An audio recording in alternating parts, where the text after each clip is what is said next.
Daniel Sharil, our pole sitter, were in the Asia Talent Cup.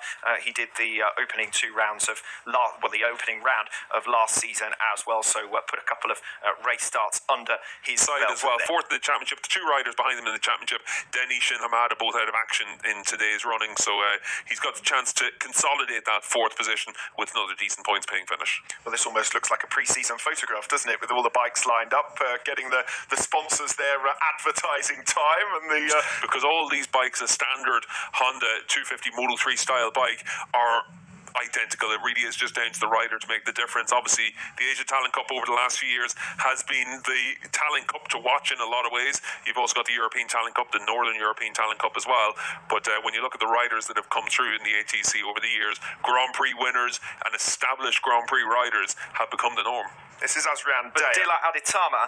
So Deo still chasing his first top 10 finish in the Asia Talent Cup, but he starts P10 here, and every reason to suspect that he might be able to pull that off. Yeah, obviously that crash yesterday with Aditima, and it was unfortunate for him, but he was able to at least show some decent pace during the course of the practice sessions. We'll see what he can do during this race, so keep an eye. Yes, a fair range of ages, as you say, from Veda Pratama at 12 years of age upwards. Of course, there will be an age limit of 13 for any new riders from next season, and then for 2023, if I'm not mistaken, that goes up to 14 from then onwards. So they're trying to sort of narrow the range of this year. Really important to be able to make some of those changes, and that increase in the minimum age is going to be something that's going to make a big difference. Speaking to some of the riders that have come through into the Talent Cups over the last few years, the one thing that they've said is adapting to a bike of this size, tyres and wheels of this size, is actually one of the biggest challenges, moving from mini bikes onto these kind of bikes, and that's where it takes a little bit of time to get that experience. But certainly all these riders,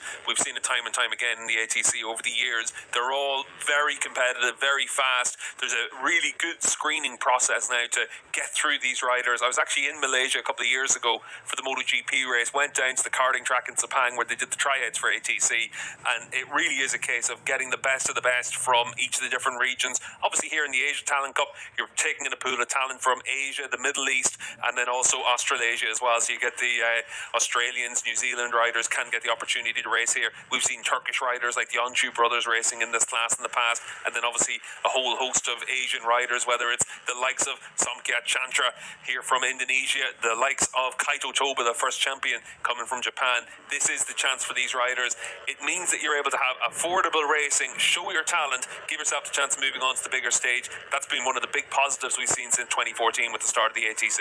Riders making their way round towards the start line then, a 12-lap race ahead of us, and if you're just joining us after a slight delay, we're building up to race 2 of round 3 in the 2021 Asia Talent Cup, and what could be a title decider. Tayo Furusato on a maximum 125 points, and if he maintains that winning run for another race here this afternoon now, I was about to say this morning, but we've now crossed into afternoon with the delayed start, then Furusato will be crowned as the winner, because he will not be able to be caught. 51 points would be the very minimum that he would be ahead if he were to win this race. Only 50 points up for grabs after this race, with the third race of the weekend coming up this afternoon as we embark on round 4 on the same day that we finish round 3, and then the final race of the Asia Talent Cup season tomorrow. Yeah, not confusing at all, and certainly for the IATC riders, they're not going to be confused. Stages, and Tetsuya Dean and top 5 finish to his name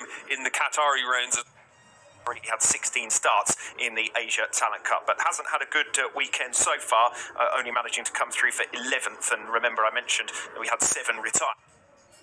Class has had 3 podiums in the last 5. Dark clouds still looming overhead as the riders complete their warm-up lap, and if we do get wet weather, it will quickly become treacherous out there. Yeah, whatever weather we've had so far today has come from the ocean backwards, so it is pushing with it some clearer skies. So hopefully for the 12-lap Asia Talent Cup race, we're able to get through and see some nice clean action on what's a mostly dry track at this stage. Yeah.